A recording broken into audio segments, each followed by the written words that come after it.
Bom dia, pessoal. Na aula de hoje eu vou falar sobre verificação, validação e teste. Bom, para a gente começar a aula, eu queria posicionar que, é claro, a gente como ser humano vai errar.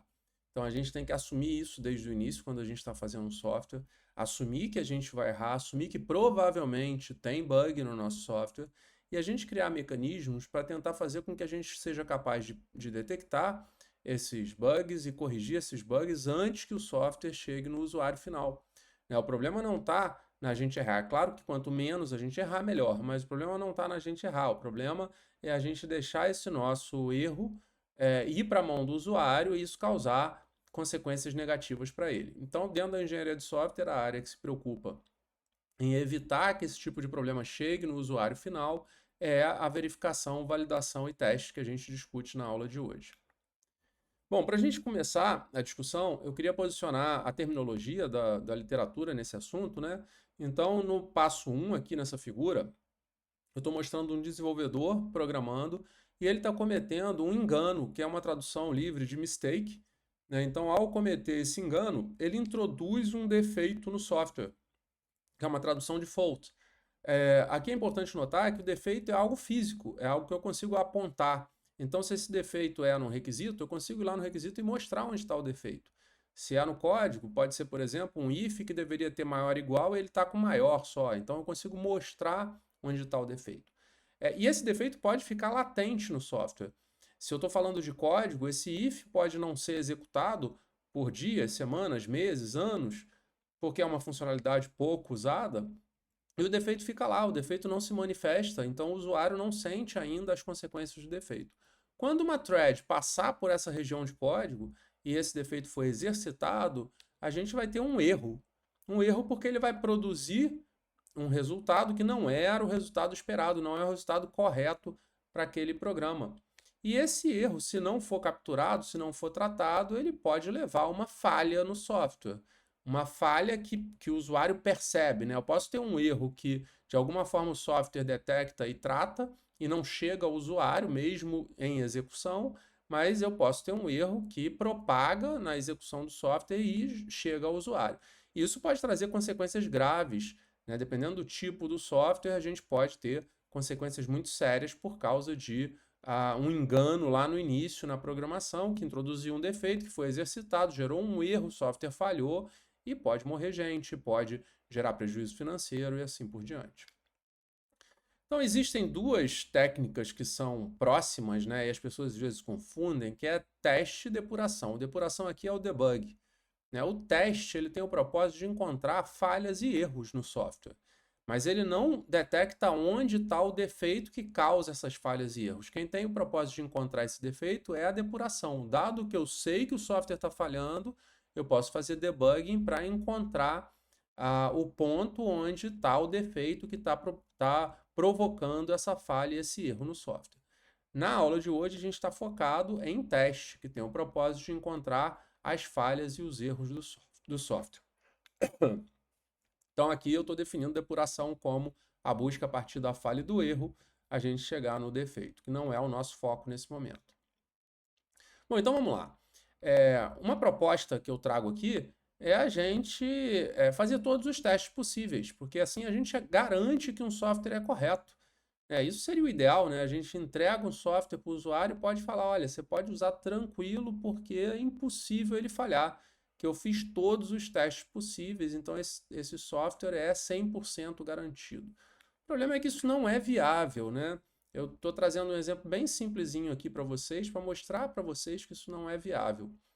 Então, um programa simples que tem dois loops aninhados, cada um com 6 passadas só, e um if then else dentro, né? Como eu tenho dois loops aninhados, cada um passa 6 vezes, eu tenho 36 passadas. Um if then else tem duas opções, né? Ou eu vou para o then ou vou para o else.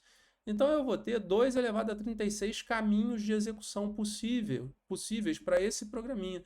Se eu quisesse garantir que ele está correto mesmo, eu teria que exercitar todos esses caminhos de execução possíveis. Isso, se eu tivesse um teste que demora 1 milissegundo para executar, eu precisaria de 2 anos de execução. Eu não estou nem falando a confecção desses testes, eu estou falando a mera execução desses testes. Se a gente pegar um sistema operacional como o Debian, por exemplo, com quase 300 milhões de linhas de código, fazer teste exaustivo é completamente infactível, né? Então, esse caminho de garantir por teste que o software não vai falhar, ele não é razoável.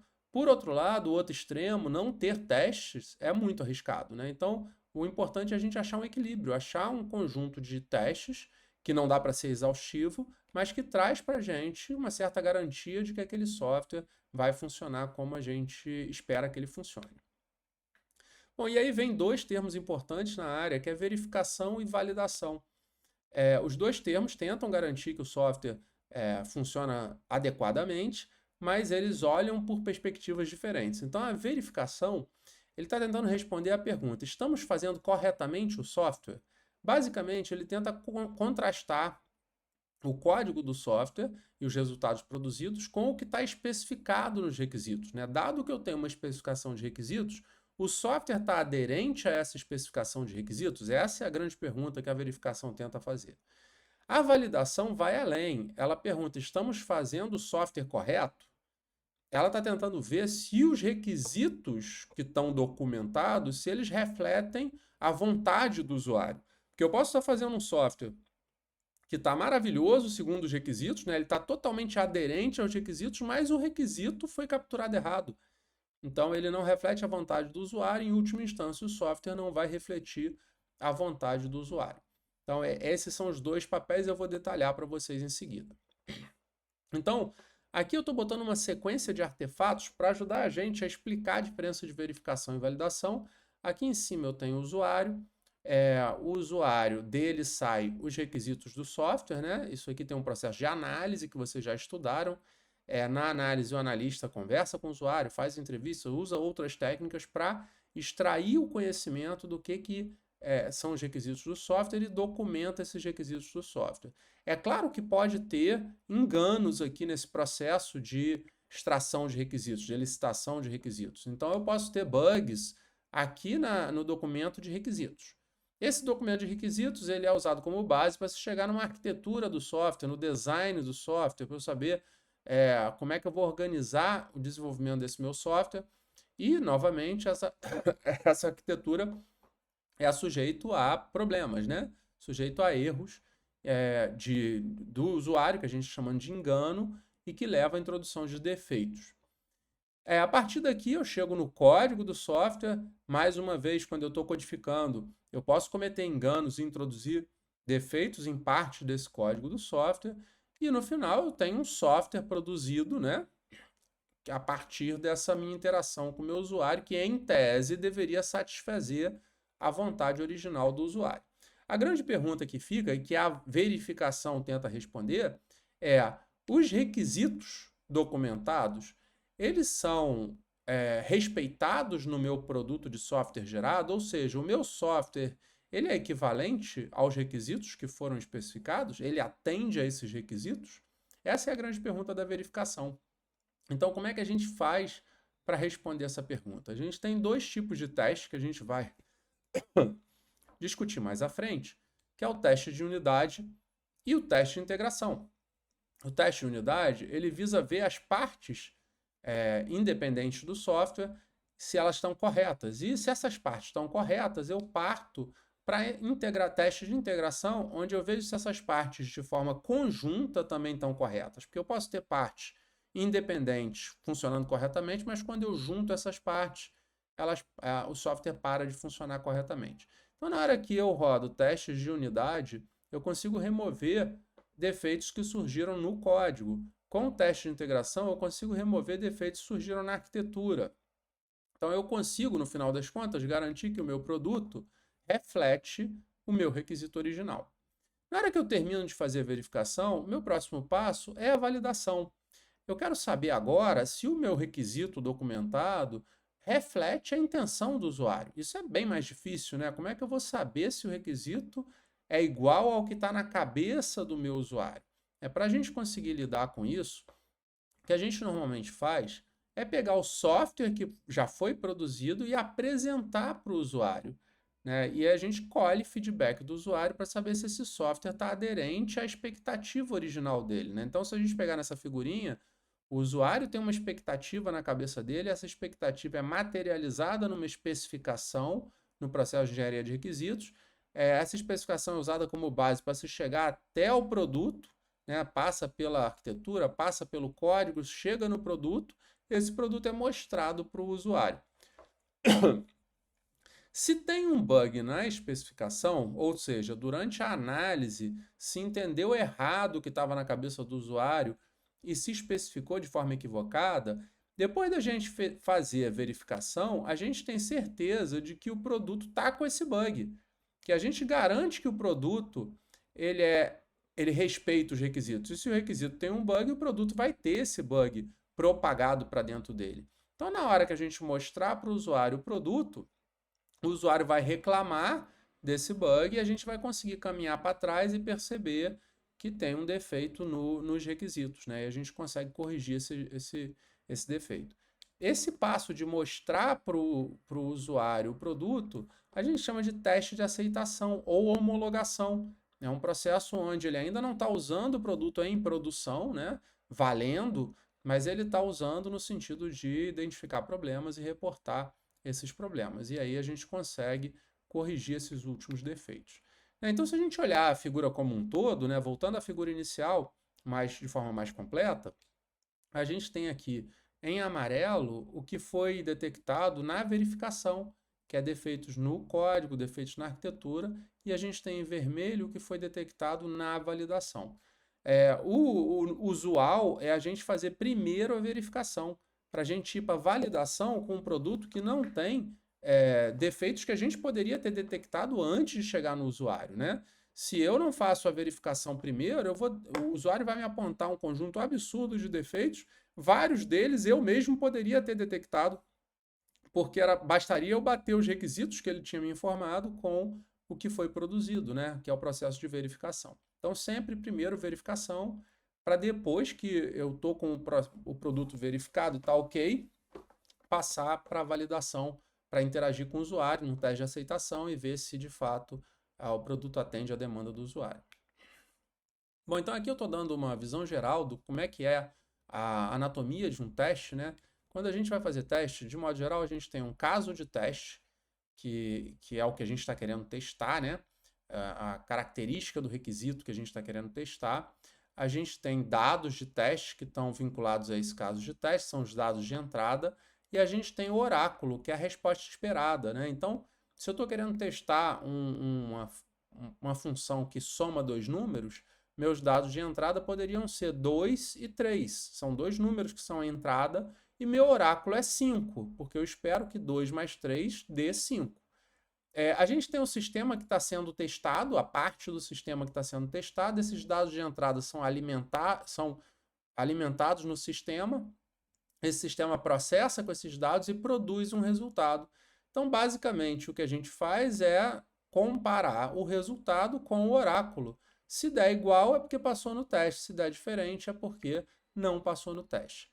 Tem várias formas de se fazer oráculo, né? Você pode fazer oráculo a partir de dados estatísticos. Isso faz muito sentido quando a gente tem uma situação não determinística. Por exemplo, eu quero, num jogo de War, testar o dado. Eu quero ver se aquele dado, a função que implementa um dado, que ele me retorna um número de 1 a 6, se ela está correta. Eu não vou conseguir fazer um teste de falar, joga o dado e tem que dar tal valor, porque não é determinística essa função. O que eu consigo fazer é chamar essa função várias vezes e eu consigo ver a distribuição estatística da resposta e vejo se ela está respeitando a distribuição que eu espero, que é uma distribuição uniforme, né? Então, eu espero que depois de muitas jogadas de dado, a quantidade de números 1, 2, 3, 4, 5 e 6 seja muito próxima, se não igual, né? Então, isso é a minha expectativa, eu consigo fazer um caso de teste usando dados estatísticos nesse caso. Em algumas situações a gente usa sistemas legados. Você já tem numa outra linguagem um sistema legado que já faz aquele tipo de operação, então você consegue usar ele como referência, você sabe que está correto aquele sistema, você roda no novo e compara o resultado com o sistema antigo para ver se o novo está respeitando o que o sistema antigo fazia. O mais comum é valores de exemplo, que é esse que eu dei da soma, né? Eu passo dois valores de entrada e eu falo qual é a resposta esperada. Então eu explicito aqueles valores de exemplo e ele vai ver se o resultado bate com o valor de exemplo que eu dei. E outra opção, também para situações de não determinismo, situações que são difíceis de você especificar um valor específico, talvez um sistema que trabalhe com inteligência artificial, um sistema que eu tenho dificuldade de precisar a resposta que deve ser dada, eu posso trabalhar com especialistas, né? Eu posso validar aquele resultado que está sendo gerado pelo sistema com um especialista que ele consegue me indicar se aquilo ali está dentro do razoável ou não. Bom, alguns pontos importantes para a gente refletir. Primeiro, é natural as pessoas acharem que só faz sentido pensar em teste quando tem código pronto, mas isso não é verdade. Uma das técnicas importantes que se usa em verificação ou validação é a inspeção, né? Então eu consigo fazer inspeção em cima de artefatos antes de código, eu consigo inspecionar, por exemplo, o próprio documento de requisitos, eu consigo inspecionar a arquitetura, eu consigo inspecionar vários artefatos que são produzidos, inspecionar no sentido de ler aquele artefato segundo um roteiro pré-definido, buscando por alguns problemas específicos, e eu consigo antecipar esses problemas antes de ter código. Outra informação importante é que é sempre interessante a gente testar primeiro as partes antes de ir para o todo. É muito melhor a gente testar partes pequenas, né? A gente isola aquela parte, testa, vê se ela está ok, se ela estiver ok, vai para a próxima parte, assim por diante, do que testar tudo de uma vez só, que a gente tende a ter muitos erros aparecendo de uma vez só. E uma discussãozinha sobre quem normalmente faz o teste, né? Quando a gente está falando de teste de unidade, que é aquele que está focado num método, numa função específica do código, de modo geral, o desenvolvedor, é o próprio desenvolvedor que escreve o teste de unidade. Quando a gente pensa em teste de integração, onde eu já tenho as unidades testadas, eu estou querendo juntar essas unidades para ver se o sistema funciona corretamente como um todo, né? A gente já caminha no sentido de ter uma equipe própria de teste. E quando a gente pensa em teste de aceitação ou homologação, o elemento principal ali é o próprio usuário, né? Ele é que vai dar o veredito se aquilo ali está correto ou não está correto. Bom, uma outra discussão que eu acho que é importante vocês terem em mente, às vezes eu falo de teste e eu escuto alguns alunos falando, mas então eu vou trabalhar com teste, eu não preciso me preocupar muito. Não, não é por aí. Se você não se preocupa muito com o dia a dia de desenvolvimento, você tende a fazer software de baixa qualidade. Esse software de baixa qualidade, quando for para os testes, vai aparecer um monte de erros e de falhas. Esse software vai ter que voltar para desenvolvimento para ter esses erros e falhas corrigidos. Então, isso a gente chama de retrabalho. Você está fazendo mais vezes uma coisa que você poderia fazer uma vez só. Então, o teste ele não substitui a gente trabalhar com qualidade. O principal é a gente fazer coisas bem feitas. O ideal é no teste a gente falar nem precisava porque está tudo legal, né? Mas a gente sabe que na prática não vai ser assim, ele é necessário que ele vai pegar os pontos de falha nossa, apesar da gente ter tentado fazer um software de alta qualidade. Outra coisa importante é a gente ser efetivo no planejamento dos testes, né? Eu comentei com vocês que não dá para testar tudo. Se a gente tentasse testar tudo, a gente ia ficar pro resto da vida testando. E ainda assim não ia conseguir terminar. Então a gente precisa trabalhar com testes de forma muito efetiva para a gente saber que a gente vai ter um número finito e pequeno de testes, mas que esse número finito e pequeno de testes vai conseguir encontrar boa parte dos erros e falhas que podem estar dentro do produto. Então a gente ter objetivos claros para os testes, teste não é feito sem pensar, a gente deveria ter um norte, um planejamento para esses testes, a gente ter noção dos perfis de usuário, né? Não é fazer teste sem pensar para quem que a gente está fazendo o teste, né? Então se eu tenho um perfil de usuário majoritário naquele meu sistema, eu deveria pensar no uso desses usuários e guiar isso no meu design de teste para a gente tentar ser efetivo nesse contexto que a gente está fazendo software. Então, algumas características de um bom teste, né? Um bom teste ele tem que ter alta probabilidade de encontrar erros e falhas, né? Então, ele tem que explorar aspectos que são diferenciados. Eu não posso ficar testando o mesmo lugar. Eu tenho 1000 testes, mas todos eles testam a mesma linha de código. E é uma linha de código muito simples, né? Eu tenho um getSet, eu vou fazer teste para eles. Eu estou perdendo tempo. A chance daquele teste detectar algum erro ou falha é muito baixa, né? Esse código getSet é muito simples e às vezes é até gerado automaticamente. Outro ponto importante é a gente não fazer teste redundante. Você ter testes que testam a mesma coisa, os dois vão falhar juntos. Toda vez que um falha, o outro falha. Então, quer dizer, bastava um, eu não precisava ter aqueles dois testes. O ideal é a gente pensar bem nos testes para eles estarem testando aspectos diferentes e um poder falhar enquanto o outro continua funcionando. Outro ponto importante, não fazer teste demasiadamente complexo, né? O ideal é a gente ter um objetivo bem definido para cada teste. Melhor do que ter um teste que testa um monte de coisa, é ter vários testes pequenos, cada um testando uma parte diferente com um objetivo diferente. Isso é bom, inclusive, porque me ajuda no debugging.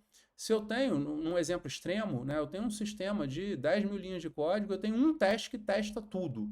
Então, ou o teste fala o sistema está ok, ou ele fala o sistema está com problema. Quando ele fala que está com problema, eu não tenho noção de onde está o problema. Se ao invés de ter um teste, eu tivesse 1000 testes e um testezinho falhou, eu sei mais ou menos onde está a região que está aquela minha falha, aquele meu erro e possivelmente o defeito, né, do que se eu tivesse um único teste. Então, trabalhar com testes menores, bem focados, é melhor do que trabalhar com um teste muito complexo e que acaba testando várias coisas ao mesmo tempo. Então, aqui tem um exercício que normalmente eu faço em sala de aula, para a gente brincar com o teste. Se vocês quiserem fazer dentro do grupo de vocês, podem fazer, mas fica como opcional. Bom, agora eu queria falar um pouquinho de teste de caixa branca e teste de caixa preta, né? A gente tem dois tipos de teste, que tem outros nomes também, que eu vou discutir aqui, são estratégias distintas para elaborar teste, né? Então, o teste de caixa branca a gente chama também de teste estrutural. Esse teste acontece quando eu tenho acesso ao interior do objeto que está sendo testado.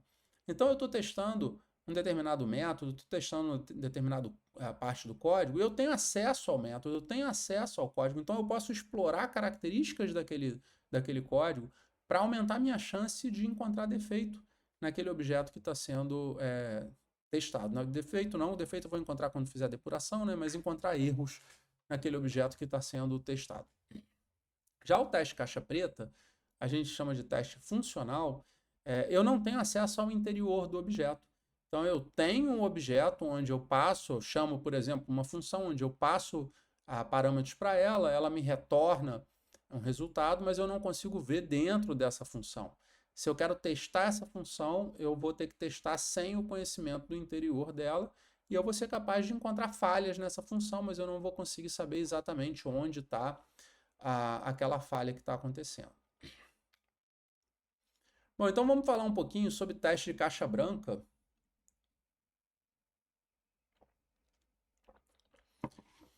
O objetivo geral do teste de caixa branca é encontrar todos os caminhos independentes. É garantir que todos os caminhos independentes forem executados pelo menos uma vez, né? Então, primeiro passo, eu vou ter que saber quais são esses caminhos independentes. Como ele é caixa branca, eu consigo traçar a minha estratégia olhando para esses caminhos independentes, né? Então, eu sei que esse código tem 3 ifs. Eu sei que esse if aqui tem um then e tem um else. Aquele outro if só tem o then. Então, eu consigo pensar em testes que explora todos esses caminhos. Se fosse caixa preta, eu não saberia que tem esses vários caminhos lá dentro e talvez algum ficasse sem ser explorado. E se tivesse um defeito dentro desse caminho, esse defeito iria para a produção. No caso de teste de caixa branca, eu estou vendo o código, então eu consigo saber onde estão as estruturas de decisão, as estruturas de controle em geral, e eu consigo bolar testes que eu garanto que vão exercitar todos esses caminhos. Então, para os casos de loop, eu vou querer exercitar todas as situações de fronteira daquele loop. Para as estruturas de dado, eu estou vendo as estruturas de dados que tem lá, as variáveis que estão declaradas, e eu vou tentar exercitar essas variáveis também.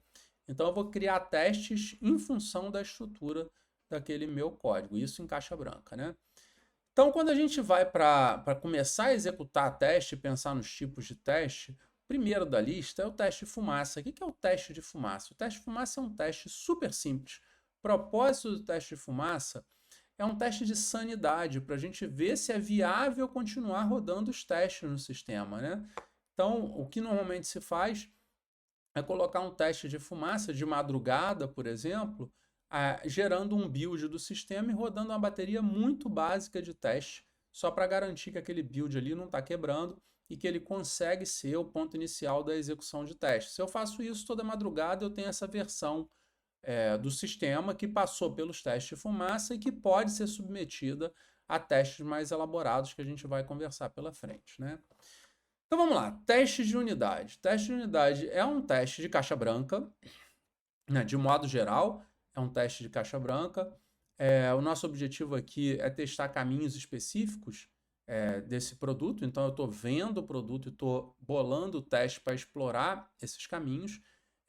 De modo geral, o objetivo do teste de unidade é ter 100% de cobertura, mas aqui a gente tem que ter uma clareza. Eu falei com vocês lá no início que não é viável ter 100% de cobertura de caminhos de execução de um programa, mas é viável ter 100% de cobertura, por exemplo, das linhas de código de um programa, né? Então, se eu tenho uma unidade, eu tenho uma função que tem 15 linhas de código, eu vou ter como objetivo garantir que todas as 15 linhas de código vão ser exercitadas no meu teste de unidade.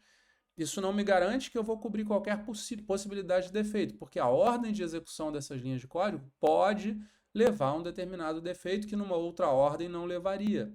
Mas, pelo menos, eu garanto que todas as linhas vão ser exercitadas, né? Então, normalmente a gente vai conseguir capturar erros em cálculo, comparações, fluxos de controle. Como a gente tem a estrutura do código, a gente vai testar as fronteiras das estruturas de controle, as fronteiras das nossas variáveis, né? Então a gente vai sempre explorar situações que são mais propensas a ter defeito, e a gente enxergaria esse defeito na forma de um erro quando ele é exercitado. Bom, para a gente fazer teste de unidade, tem dois elementos que são importantes: o driver e o stub. O driver é o código que chama o objeto que está sendo testado e passa os parâmetros necessários para iniciar a execução desse teste. O stub, ele é basicamente uma substituição das dependências desse objeto que está sendo testado. Por que isso? Porque se eu não substituir as dependências, vamos supor que eu estou testando uma classe A, mas ela depende da classe B. Se eu não tirar a classe B e botar no lugar algo que basicamente retorna valores pré-definidos, quando eu encontrar um erro nesse teste de unidade de A, eu não vou poder afirmar que o erro está em A, porque o erro pode, na verdade, estar em B, que foi propagado para A. Então, é muito importante a gente substituir as dependências por stubs para a gente isolar aquela unidade que está sendo testada. Aí a gente consegue garantir que, se tiver algum erro, o erro está na unidade, ele não está em outro lugar que foi propagado para a unidade. Bom, mas e se não der tempo de testar todas as unidades de um programa, né? Eu tenho um programa grande que tem vários métodos, várias funções, e eu não consigo testar tudo. O que eu deveria fazer?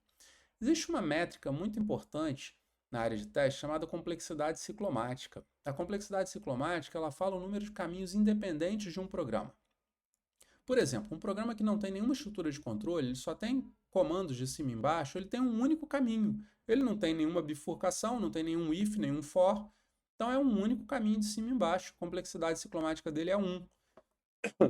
Já um programa que tem um if then else, ele passa a ter uma complexidade ciclomática 2, porque ele tem uma bifurcação. Mas se dentro desse if eu tenho outras estruturas, essa complexidade ciclomática vai aumentando. O que a gente sabe é que quanto maior a complexidade ciclomática, maior a probabilidade do programador cometer enganos. O código fica mais complexo, mais difícil de ser entendido, e a chance dele acabar introduzindo defeito nesse código é maior. Então, se eu não consigo testar tudo, o que eu poderia fazer? Eu poderia rodar alguma ferramenta que detecta a complexidade ciclomática do meu código e ordenar decrescentemente os métodos, as funções, pela complexidade ciclomática.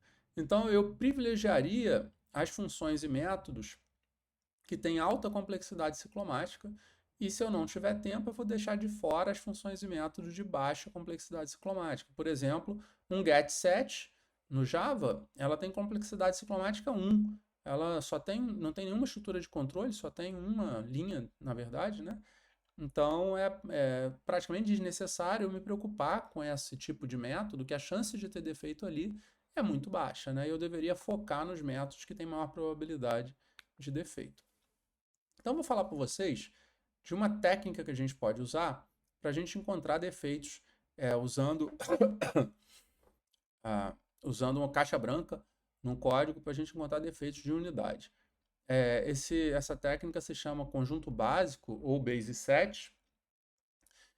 Eu vou passar aqui sobre essa técnica com vocês, mas antes de entrar nos detalhes, falar um pouquinho sobre ela. Ela me garante que eu vou testar, vou exercitar pelo menos uma vez cada uma das sentenças do programa. Ela se baseia na ideia de flow graph, ela gera um grafo a partir do código, que eu vou mostrar para vocês como é que é, e na complexidade ciclomática, que eu discuti anteriormente. Eu consigo saber quantos são os caminhos independentes do código e eu consigo testar esse conjunto mínimo de caminhos independentes do meu código. Então vamos lá, como é que eu gero esse grafo a partir do código, né?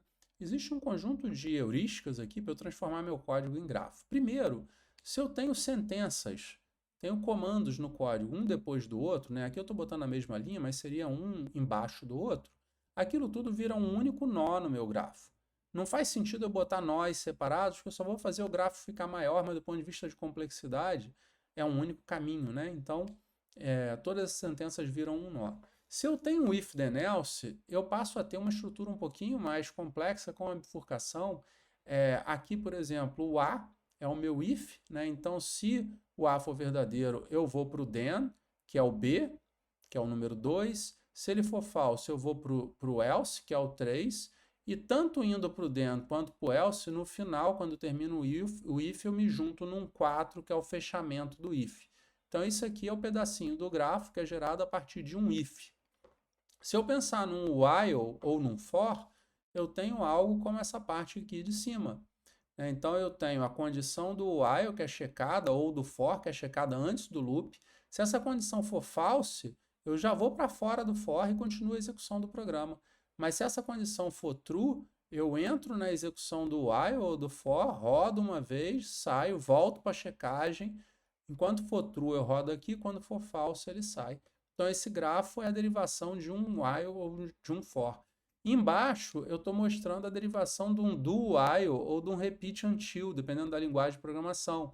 Aqui é um pouco diferente. Ele primeiro executa o código, que é esse 1, depois ele faz a checagem, se for o caso, ele volta para a execução, ou então ele segue em frente na execução do programa. O que é importante? Vocês não precisam decorar esses padrões de grafo. O importante é vocês entenderem a sequência que um programa executa, porque você consegue derivar esse grafo na hora que você está lendo o código. Aqui tem um switch case. Então, o switch case tem uma condição de switch aqui em cima, que ele testa, e tem os vários cases possíveis, dependendo do case do switch, a gente passa para um determinado case, né? E ao terminar o case, a gente sai para o 5, que é o fechamento desse switch case. Uma coisa que é importante aqui, por exemplo, eu estou fazendo uma estrutura de switch case onde eu estou assumindo que eu vou para um desses caminhos unicamente e vou embora. Quando a gente está no Java, por exemplo, se eu entro no primeiro case, se não tiver um break, eu continuo executando os cases de baixo. Então, teria uma seta aqui do 2 para o 3, do 3 para o 4, se eu tivesse no Java sem o break. Aqui embaixo, eu estou trazendo um outro caso interessante para vocês, né? Eu estou num if then else de novo, só que o meu if tem um OR. Eu tenho um if A ou B, then C, else D. Olha como é que muda o meu grafo. Por isso que eu não posso decorar o grafo, eu deveria decompor o grafo na hora em função do código. O A é o 1. Se o A dá true, eu sei que com true eu não preciso verificar o B, eu posso ir direto para o then. Então, se o A dá true, eu vou do 1 para o 3 diretamente. Por outro lado, se o A dá false, eu preciso verificar o 2, que é o B, para ver se o B é true. Se o B for true, eu vou para o 3. Se o B for false, eu vou para o 4. Essa é a lógica, né? Quando eu tenho um ou. Eu só vou para o else se os dois forem falsos. Basta um dos dois ser true que eu vou para o then. E no final, tanto o then quanto o else, eles juntam aqui no fechamento do if. Então, aqui é um exemplo de um if que tem uma expressão booleana e eu preciso trabalhar essa expressão booleana na hora de gerar meu grafo de fluxo.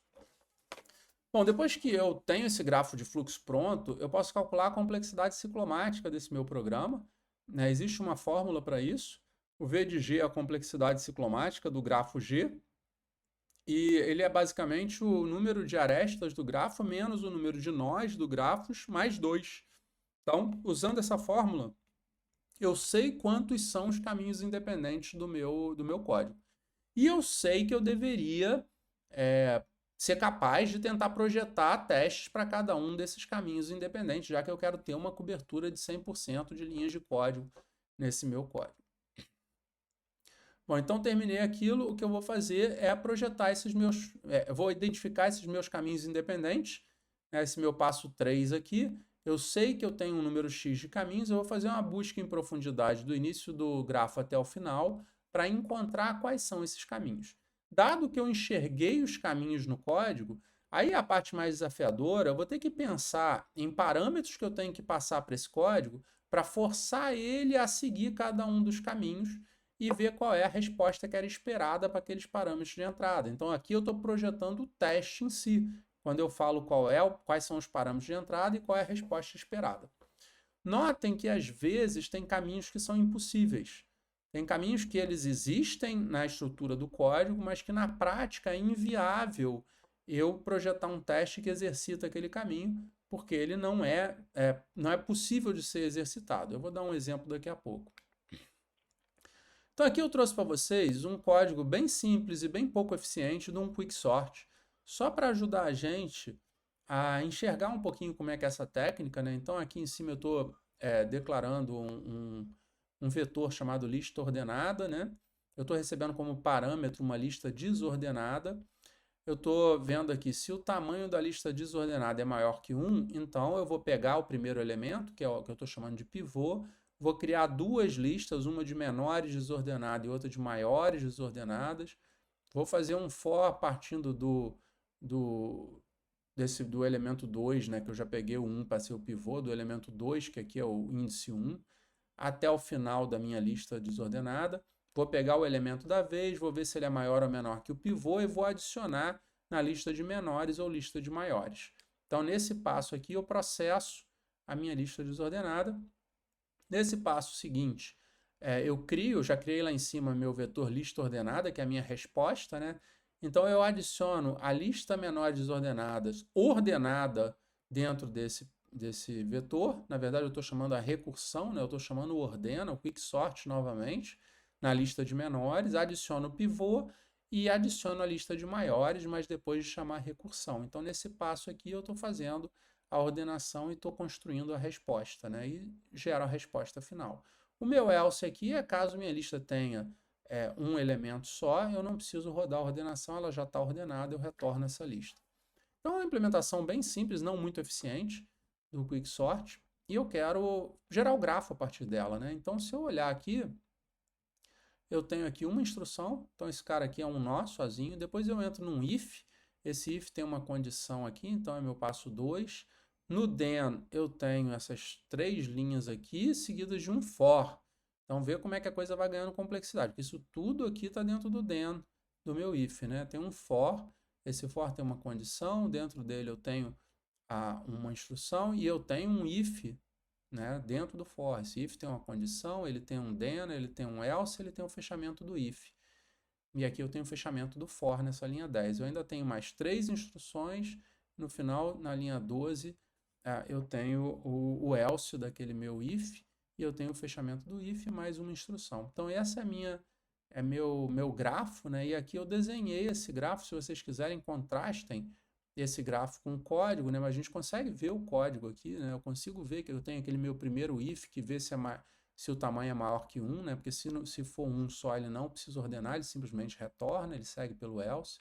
Se for maior que 1, ele entra aqui no processamento de cada um dos elementos, né? E para cada elemento ele decide se vai botar na lista de menores ou na lista de maiores. Enquanto tiver elemento, quando terminar os elementos, aí ele parte para aquelas instruções finais onde chama recursão. Então, meu grafo está aí que representa aquele código.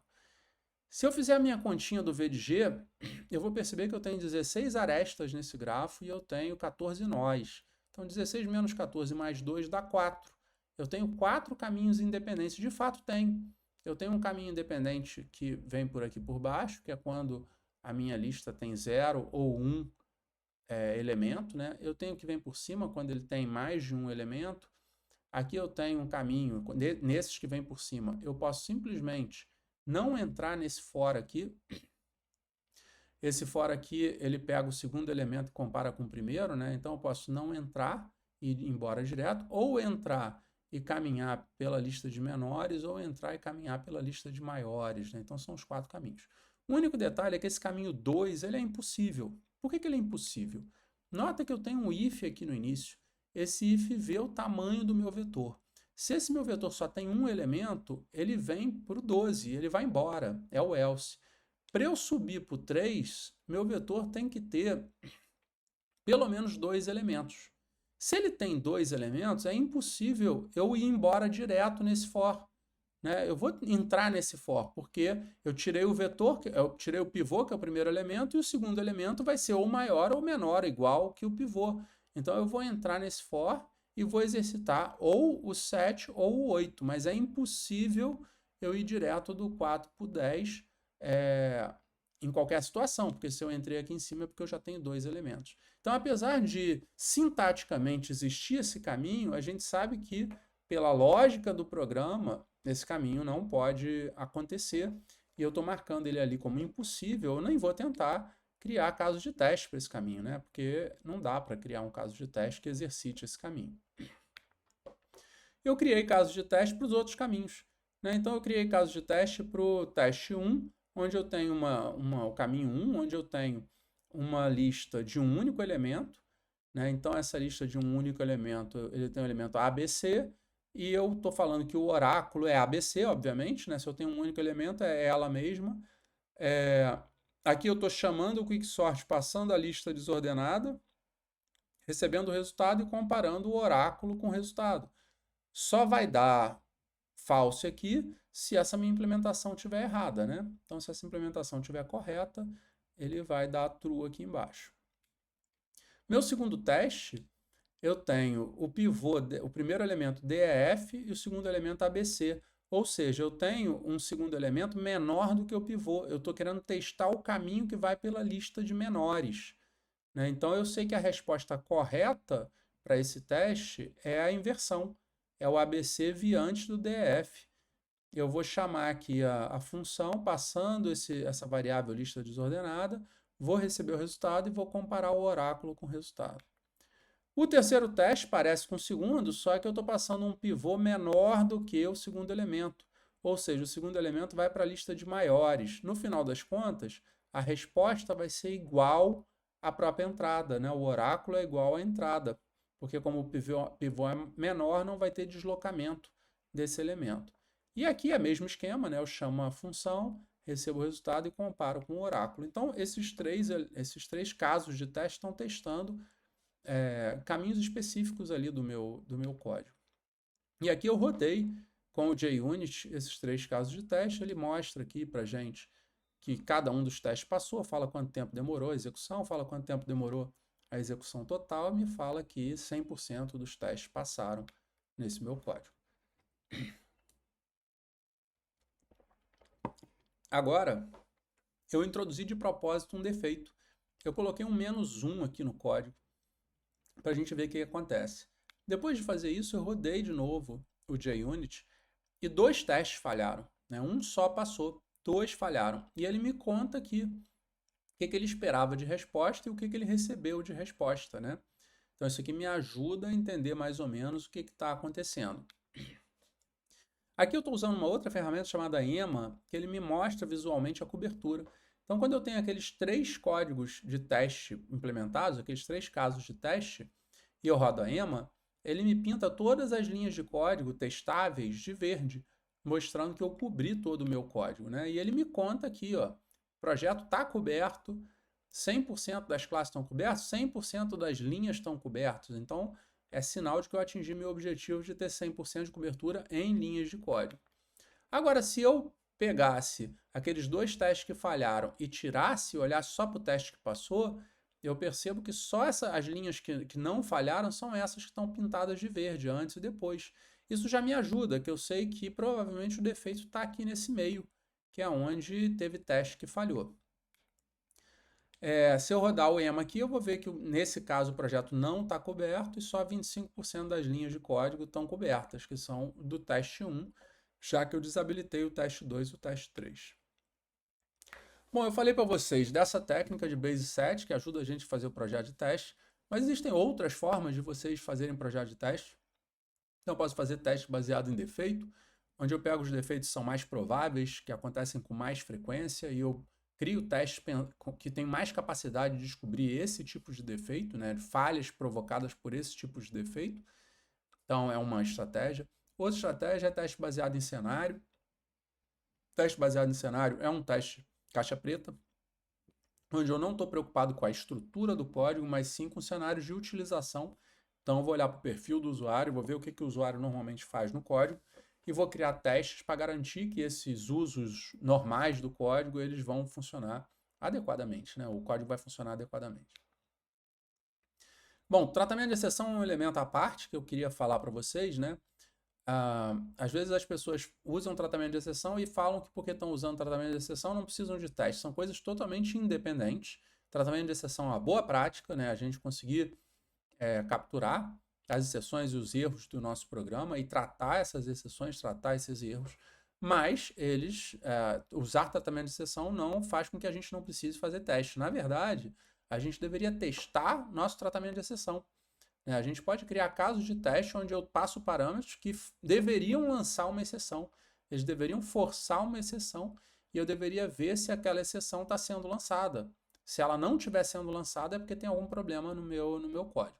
Além disso, quando eu olho para uma exceção, eu tenho que me preocupar se a mensagem está descrevendo de forma compreensível qual é a exceção, se a mensagem corresponde ao erro que de fato aconteceu, se o mecanismo que está sendo usado é apropriado, se a mensagem permite que os desenvolvedores encontrem qual é o problema que está acontecendo. Então é legal a gente fazer testes e fazer inspeções para garantir que o nosso tratamento de exceção está funcionando da forma que a gente gostaria. Bom, aqui tem um outro exercíciozinho que vocês já podem fazer no projeto da disciplina de vocês, né? Vocês aplicarem alguma ferramenta de teste de unidade. Eu falei aqui do JUnit, que é que eu mostrei nessa apresentação, que é em Java, mas se vocês procurarem por XUnit, na linguagem de programação que vocês estão usando, vocês vão encontrar ambientes de teste de unidade. Alguma ferramenta que indique cobertura, eu falei da EMA, que é a que eu usei aqui, mas cada ambiente tem sua ferramenta diferente. Nesse caso aqui eu usei o NetBeans, que vem com ambas como integradas ou como plugins, né? Então é uma possibilidade. Se vocês estiverem usando outros ambientes, é só procurar que vocês vão encontrar ferramentas que indiquem cobertura, que permitam fazer testes. Aqui tem um outro exercício interessante, eu falei para vocês, mas eu não exemplifiquei, o uso de mock. No momento que eu tenho uma classe que depende de uma outra classe e eu quero testar a primeira classe como teste de unidade, eu deveria isolar da segunda, né? Então existem frameworks próprios para a gente fazer esse tipo de isolamento e a gente conseguir testar só o que é do nosso interesse. Aqui eu botei 3 exemplos em Java, mas vocês vão encontrar na linguagem que vocês estão usando, então esse é o momento de vocês buscarem por isso e incorporarem no projeto de vocês. Queria falar também para vocês sobre TDD, que é desenvolvimento dirigido por teste, Test Driven Development, e algumas pessoas chamam de Test First. Qual é a ideia disso? A ideia é a gente fazer o teste antes de fazer o código. Às vezes soa estranho para algumas pessoas, mas na verdade o teste está muito mais próximo do requisito do que do código, né? Na hora que eu estou fazendo o requisito, eu já seria capaz de criar meus casos de teste. No requisito eu estou falando que soma, quando eu somo 3 mais 2, eu tenho que ter a resposta 5. Eu especifiquei isso no requisito, né? Então eu poderia já criar um caso de teste, mesmo não tendo código, falando como é que deveria ser o resultado de uma soma. Então a ideia do TDD é justamente essa. Se eu tenho uma determinada tarefa para fazer, antes de eu escrever o código da tarefa, eu começo escrevendo o caso de teste da tarefa. Então eu escrevo os casos de teste. Obviamente, se eu mandar rodar esses casos de teste, todos eles deveriam falhar, porque eu ainda não escrevi o código. Se eles não falharem, algo muito estranho está acontecendo. Então, na hora que esses códigos todos de teste falharem, é que é um bom momento para eu começar a codificar. E aí eu começo a escrever o código já tendo os testes programados. No que meu código vai ficando pronto, esses testes que estavam falhando, eles deveriam começar a ficar verde. Eles começariam a parar de falhar. Isso é um indicativo de que meu código chegou no ponto que eu gostaria. Então, ele está correto do ponto de vista da implementação e seria um bom momento de eu fazer refatorações. Já que o código está correto, vamos aprimorar esse código para ele funcionar de forma mais eficiente, para ele ser mais fácil de ser compreendido e assim por diante. Então eu poderia fazer refatorações garantindo que os testes continuam dando verde, continuam passando, né? Não estão falhando mais. E aí quando eu termino de fazer isso, eu posso começar tudo de novo. Vou pegar a próxima funcionalidade a ser implementada, faço o teste, depois escrevo o código. Então a ideia do TDD é essa inversão, eu começar com o teste antes de fazer o código. Uma característica que quando a gente trabalha com TDD, que é interessante, eu falei para vocês que teste de unidade, de modo geral, é teste caixa branca. De fato é, porque eu tenho o código e eu projeto o teste olhando para o código. Quando eu faço TDD, eu acabo não tendo o código, né? Eu estou fazendo o teste sem ter o código. Então o código nasce depois do teste. Então eu não vou conseguir, no meu teste, explorar as características do código, porque ele ainda não existe. Isso é um ponto que a gente tem que ter em mente. Bom, no momento que eu terminei teste de unidade, o próximo passo é teste de integração. Imagina que eu já tenho todos os métodos programados e testados, todos funcionam. Agora eu quero ver se tudo funciona junto, né? Então eu vou começar a conectar. Eu tinha botado um monte de driver e stub, eu tinha isolado essas partes, agora eu quero conectar essas partes e testar para ver se eles funcionam de forma apropriada. Tem duas estratégias para eu fazer isso. A primeira é a Big Bang, que na verdade não é uma boa estratégia, mas eu trouxe aqui só para vocês terem como um ponto de partida no raciocínio. Mas o Big Bang é eu simplesmente remover todos os drivers e todos os stubs de uma vez só, juntar tudo e rodar. Por que ela não é boa? Porque a chance de pipocar um monte de erros de uma vez só é muito grande. Então vai ser difícil fazer depuração depois, vai ser difícil encontrar onde estão os defeitos, porque eu tenho vários defeitos aparecendo ao mesmo tempo. O que se recomenda? Ao invés de você tirar de uma vez todos os drivers e stubs e conectar tudo ao mesmo tempo, fazer isso de forma gradativa. Então eu poderia, para algumas unidades, tirar driver e stub, conectar e testar. Tá legal? Então eu amplio, coloco mais algumas outras e vou caminhando gradativamente até eu conseguir estar com todo o meu software integrado. Então eu vou me expor gradativamente aos erros e vou conseguir encontrar os defeitos, corrigir e assim por diante. Vai ser mais tratável. Aqui tem um exercíciozinho justamente para explorar isso, né? Vocês podem fazer esse exercício, dar uma pausa no vídeo, fazer esse exercício depois de retomar, né? Onde eu mostro um gráfico de dependências de um software e eu peço para vocês trabalharem algumas questões aí de teste de integração. Bom, do ponto de vista de estratégia, existem duas estratégias mais comuns para a gente fazer teste de integração. Eu estou tirando aquela Big Bang, como falei para vocês, não é uma recomendação, é só um ponto de partida no raciocínio. Uma estratégia possível é a top-down, onde eu pego os elementos de alto nível da minha estrutura de dependência do software e eu tiro os drivers e os stubs desses elementos e conecto com o de baixo. Mas esses de baixo continuam com os seus stubs, né? Então eu vou descendo na minha hierarquia do meu software de dependências para até chegar na folha onde eu removo os últimos stubs. A outra estratégia é o contrário. Eu parto das folhas, eu parto dos elementos que não dependem de ninguém e eu vou tirando deles os stubs, os drivers, e eu vou subindo, conectando com os de cima, né, até eu chegar lá em cima no software, no último nível, e não precisar mais ter nenhum driver stub. Qual é a diferença entre as duas? Bom, a top-down ela está se mantendo isolada da realidade até o fim, porque a classe A, por exemplo, ela já não tem mais stubs, ela conecta com B, mas B tem stubs. Na hora que eu tirar o stub de B, B conecta com C, mas C ainda tem os stubs. Então eu vou testando, mas sempre de forma isolada, e só no fim que eu conecto o meu software com a realidade. Já no bottom-up, eu faço isso desde o início. Eu estou indo para os elementos que já estão próximos da realidade, tiro os stubs, então agora eles estão conectados com a realidade. Se estiver funcionando, eu subo um nível e vou subindo, né? Sempre conectado com a realidade. De modo geral, essa segunda estratégia ela tem essa vantagem, né? Que ela remove mais cedo os stubs e a gente se conecta com a realidade. Por outro lado, você tem situações onde é caro rodar teste.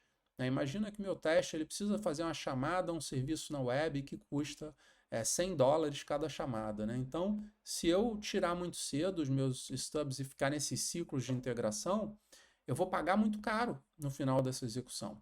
Se eu mantivesse esse meu stub até o final, eu conseguiria já ter uma noção do meu sistema já integrado para só no final conectar com esse serviço que é caro e ia ficar muito mais barato. Então, dependendo da situação, pode ser que faça sentido top-down, mas de modo geral, o bottom-up parece ser mais interessante. Então aqui tem justamente um exercício que é para vocês refletirem sobre a estratégia de integração que vocês vão usar no trabalho de vocês. De modo geral, o trabalho de vocês tem alguns módulos, né? Então pensem como é que vocês vão integrar esses módulos. Agora a gente está indo para o teste de sistema. Eu já estou com minhas unidades testadas, eu já estou com o meu sistema integrado, já estou caminhando, né, no sentido de produção. Mas agora eu quero saber se esse meu software, no mundo real, ele vai funcionar da forma que eu estou esperando, né? Então, esse tipo de teste ele ocorre depois dos outros testes e ele está indo além do software em si. Ele está olhando o software inserido no contexto de execução dele, né? Então, se eu tivesse, por exemplo, com esse software rodando dentro de uma máquina, agora eu não estaria mais dentro do computador, eu estaria com o software na máquina fazendo o teste no mundo real. Quanto mais próximo do mundo real, melhor nesse momento. Se você estiver desenvolvendo um videogame e esse videogame vai funcionar não num computador, mas sim numa máquina de videogame, né, eu deveria estar rodando esse teste já dentro dessa máquina para eu testar os controles dessa máquina, testar as características reais de execução desse software. Então aqui eu trouxe 3 tipos de teste de sistema. Testes de recuperação. Eu tento testar situações extremas, então vamos pensar que eu estou fazendo um sistema de informação e eu quero ver como é que esse sistema de informação lida com situações extremas. Por exemplo, falta de energia. Na hora que falta energia, o que acontece com o sistema? Não estou falando só do software, estou falando do sistema como um todo, né? Então, eu vou ter mecanismos que seguram esse software rodando ou não vou ter. Se o software cair, quando ele volta em que estado? Né? Ele recupera as transações que estavam em andamento. Outra situação de recuperação, se eu tiver um esgotamento de memória da máquina, o que acontece com o software? Se eu tiver um esgotamento de disco na máquina, o que acontece com o software? Então, eu preciso pensar nessas situações extremas para ver como é que o software se comporta. Teste de segurança. Eu preciso garantir que o meu software é seguro, né? Independendo do tipo de aplicação, isso é fundamental. E eu vou ter um conjunto de possibilidades de teste de segurança. Existem softwares próprios para isso, né? Que eu consigo instalar o software em uma máquina e eu consigo rodar um outro software que tenta invadir aquela máquina, tenta testar, fazer probes naquela máquina para ver se ele consegue invadir ou não. Existem alguns casos onde se contrata pessoas com o propósito de tentar invadir, para ver se aquele software está protegido o suficiente e assim por diante. E eu trouxe aqui também teste de estresse, o teste de carga. Esse é um que eu vou falar um pouquinho mais para vocês, mas basicamente tenta submeter o software a uma carga elevada e ver como é que o software se comporta em relação a essa carga. Por que é importante fazer isso? Imagina que eu projetei um software que vai vender ingressos para um show, né? E eu tenho uma expectativa de que vão ter 1000 pessoas comprando por minuto ingresso nesse show. Então tem todo um projeto de sistema, né? Eu coloquei uma máquina com determinada capacidade, tudo projetado para aguentar esse tipo de demanda. E eu deveria ter um teste para verificar se essa demanda realmente está sendo aguentada por essa máquina. Se estiver, é muito melhor eu colocar um limitador de carga e eu não deixar entrar mais do que 1000 usuários do que eu deixar entrar e a máquina perder performance e eventualmente não conseguir atender nenhum dos usuários. Né? Então eu preciso entender bem qual é o limite operacional do meu sistema para ou expandir, né? Eu tenho caminhos para lidar com isso. Se eu percebo que eu preciso não de 1000, mas de 10.000 usuários no mesmo minuto, então eu poderia ou melhorar meu software, mudar meus algoritmos, ou então poderia mudar meu hardware, ir para uma infraestrutura elástica que consegue aumentar o poder de processamento de bancos de dados e assim por diante. Né? Ou então eu vou ter que buscar por alguma outra solução que caiba dentro dos 1000 usuários, né? Mudar o meu processo como um todo, né? Ao invés de ter uma data específica de compra, eu determinar que os nomes que vão de A até E numa data, de E até L numa outra data e assim por diante, que eu vou conseguir trabalhar uma carga menor, né? Então eu posso pensar em coisas, mas o importante é eu saber qual é o limite operacional para eu lidar com esse limite operacional. Então aqui eu trouxe alguns exemplos de ferramenta, né? Aqui eu trouxe uma ferramenta muito interessante que é o Selenium. O Selenium é uma ferramenta web onde eu consigo gravar um conjunto de ações. Então aqui eu estou com o Firefox e aqui eu liguei o gravador do Selenium e o Selenium monitora as ações que eu estou fazendo no Firefox. Então ele percebeu que eu escrevi engenharia de software UF e eu cliquei aqui no estou com sorte e eu busquei para ver se meu nome aparece. É um teste narcisista. No que eu vou fazendo essas ações, o Selenium está gravando todas as ações que eu estou fazendo. Ele está meio que programando um robô para rodar esse teste. Depois que eu terminar de gravar, se eu der um play, ele basicamente automatiza esse processo que eu acabei de fazer ali durante a minha gravação. Mas o que é legal do Selenium? É que eu posso exportar isso que ele automatizou em alguma tecnologia de teste. Aqui você vê que tem de diferentes linguagens de programação. Eu peguei o JUnit, que é o que eu estou usando como exemplo nesse curso, e mandei exportar. E ele gerou esse código aqui. Então existe biblioteca do Selenium, que ele importa, né? E aqui ele tem um conjunto de comandos nessa biblioteca que fazem justamente o que eu estava fazendo lá. Fazer uma busca no Google, apertar num determinado botão, ver se um determinado texto aparece. Então está tudo aqui codificado. Quando eu rodo esse teste, e eu posso rodar isso de forma automatizada, ele vai estar interagindo com o sistema, né? Ele vai estar no mundo real, com a máquina rodando lá, e ele vai estar testando a interface do sistema e vendo a resposta se foi o que a gente esperava. Outra ferramenta que eu trouxe aqui que é muito interessante é a JMeter. JMeter, apesar de ser feito em Java e tem esse J no início, ele não é só para Java, né? Você pode usar JMeter com qualquer ferramenta. A JMeter é uma ferramenta muito interessante para teste de carga, que eu consigo, por exemplo, programar o JMeter falando que eu estou querendo que simule uma carga de 1000 usuários em 1 segundo, né? Uma carga muito pesada. Então eu programei aqui o JMeter com esse perfil aqui de um grupo de usuários. E aqui eu posso falar o que eu quero testar. Eu botei aqui para vocês verem como que tem coisas diferentes, né? Eu posso testar requisição FTP, eu posso testar requisição HTTP, eu posso testar Bash Shell, JUnit, eu posso fazer uma requisição a um JUnit. Então, eu crio um teste super elaborado no JUnit, eu simulo aqui 1000 usuários e eu rodo esses 1000 fazendo esse teste. É como se eu tivesse uma carga de 1000 pessoas fazendo aquilo ao mesmo tempo, né? Requisição Java, JDBC. Então, dependendo do que eu estou querendo testar aqui, eu consigo rodar esse teste. Aqui, para trazer como exemplo, eu peguei um servidor meu, né, para ninguém achar que eu estou fazendo denial of service. Peguei um servidor meu e programei para aqueles 1000 usuários acessarem o meu servidor ao mesmo tempo. O servidor está acessando a página estática no Apache, ele é muito eficiente, né? Então vocês conseguem ver aqui o tempo de início, né? Está tudo no mesmo segundo acessando e o servidor está conseguindo responder numa velocidade bem razoável, não está tendo um aumento de velocidade, às vezes aumenta um pouquinho, mas depois cai de novo, então quer dizer, o servidor está conseguindo lidar com essa carga absurdamente alta, mas também a página estática no Apache, que não é um desafio muito grande, não é um sistema que está rodando.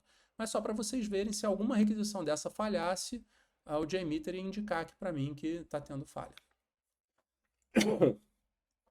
Outra ferramenta muito interessante quando a gente está fazendo teste de carga é Profiler.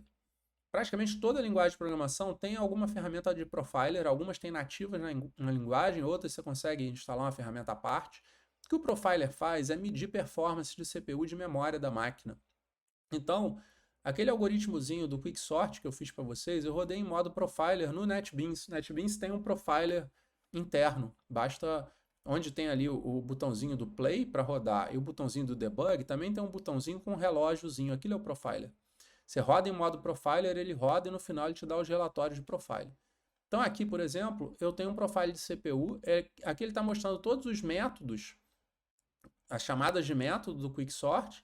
E nessa barra aqui ele mostra o tempo que cada execução demorou. E é interessante que a gente consegue ver uma curva de log aqui, né? Que é o esperado do Quicksort, né? Então aqui ele está fazendo as chamadas recursivas no Quicksort, no ordena, aqui a gente vê a recursão. Com isso aqui eu conseguiria analisar um programa e perceber quais são os métodos que estão sendo lentos. Então se eu estou precisando melhorar a performance, eu consigo ver onde que eu deveria atacar.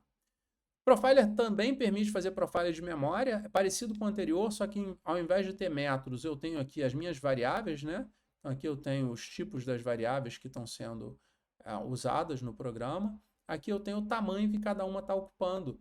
Então eu conseguiria pegar memory leaking, né? Eu conseguiria perceber que alguma variável do meu programa ela está com um tamanho maior do que deveria, ela não está sendo liberada, né?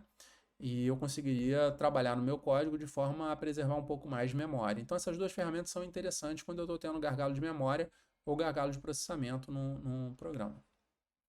E aqui tem um exercíciozinho que eu acho que é interessante vocês aplicarem no trabalho de vocês, né? vocês usarem Selenium, JMeter, algum profiler para vocês verem o desempenho do programa de vocês e verem se tem o que otimizar nesse programa.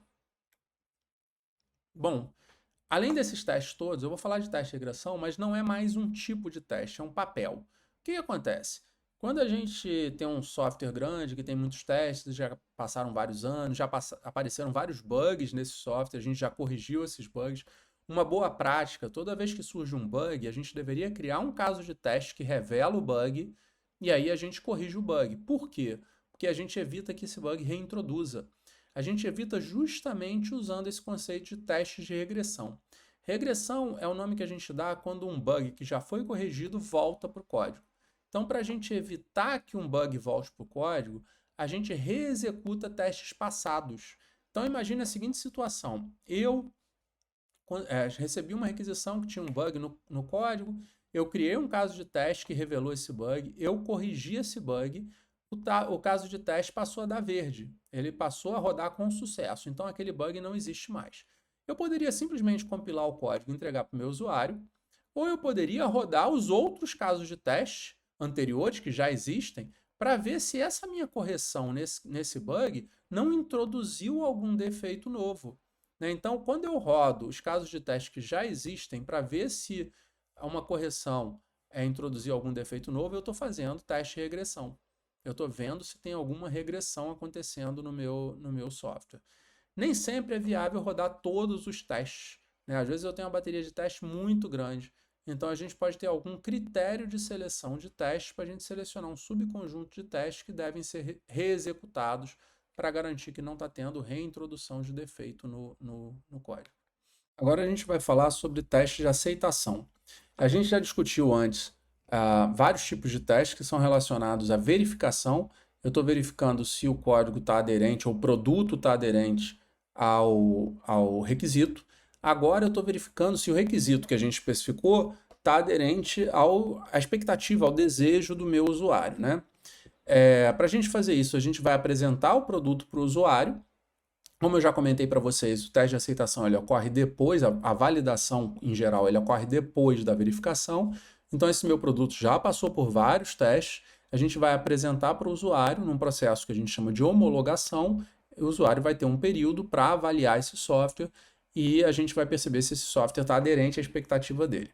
A gente pode estabelecer critérios funcionais, né? O software está funcionando da forma que o usuário espera, critérios comportamentais, às vezes do ponto de vista de funcionalidade está adequado, mas o comportamento do software não é exatamente o que o usuário gostaria, e critérios de desempenho, às vezes está comportando como o usuário gostaria, está funcionando como o usuário gostaria, mas está com a performance abaixo da expectativa. Então isso tudo a gente tem que levar em conta. Além disso, a gente tem dois tipos de testes, teste alfa e teste beta, que a gente vai discutir. Vocês já devem estar mais acostumados com teste beta, né? Vocês têm acesso a teste beta de vez em quando, mas a gente também tem o teste alfa, que é importante ser discutido. Bom, aqui a gente tem uma figura geral que mostra um cenário típico de validação.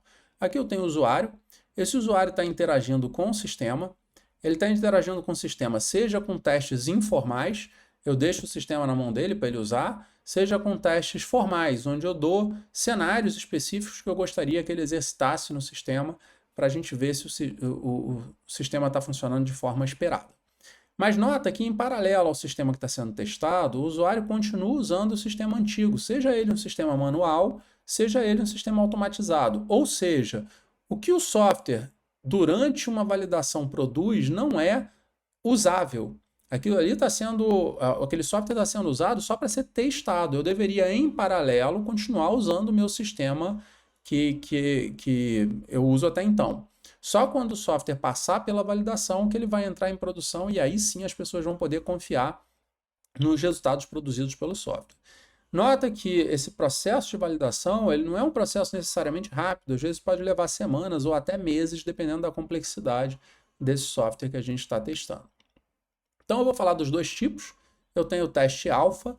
No contexto de teste alfa, eu tenho um número reduzido de usuários e o usuário vai até a empresa que está desenvolvendo o software. Então, se eu tenho uma software house e eu estou fazendo um software para uma determinada empresa, eu vou pegar um número pequeno de usuários que eu entendo que são interessantes, que são representativos, vou trazer para a minha empresa e eu vou colocar esses usuários para usar o software. É um ambiente muito mais controlado. O software está rodando dentro da minha empresa, nas máquinas que eu já estou acostumado, que eu usei no desenvolvimento, né? Então está um nível de controle muito alto. E a gente fala que os desenvolvedores observam sobre os ombros dos usuários. O desenvolvedor está ali do lado do usuário, vendo as ações dos usuários. Algumas empresas, algumas software houses, elas têm ambiente próprio para isso. Então você tem salas onde você tem espelho, onde você consegue ver de fora para dentro. Você tem câmeras, você tem um ambiente propício para você observar a interação do usuário com o sistema para esse tipo de teste, que é o teste alfa. Em alguns casos se usa inclusive eye tracking para conseguir perceber para onde na tela que o usuário estava olhando quando ele fez algum gesto ou quando ele falou alguma coisa. Então o objetivo é esse, é você conseguir pegar minúcias. Né? Se eu estou fazendo um teste alfa, eu quero saber por que o usuário fez uma cara feia numa determinada tela, porque pode ter alguma coisa ali que confundiu ele. Eu quero perceber que ele está tentando clicar e não está indo para onde ele quer. Então eu consigo pegar esses vários detalhes porque eu estou em cima ali do usuário e estou conseguindo monitorar. Mas é um número pequeno de usuários. Depois que eu passo pelo teste alfa e parece que o software está ok, eu entro numa fase de teste beta. Teste beta é diferente, não é o usuário que está vindo até o software, é o software que está indo até o usuário. Né? Então, esse software vai ser entregue para o usuário vai usar esse software num ambiente que ele está acostumado, ele não saiu do ambiente dele nessa vez, né? Um ambiente que é o local que vai ser a produção do software. Ele usa o software e ele reporta os problemas num sistema de controle de solicitações, no Issue Tracking System. Então ele vai usando o software e reportando os problemas que ele está encontrando. Dependendo do tipo do software, um teste beta consegue avaliar inclusive a dificuldade de instalar o software, né?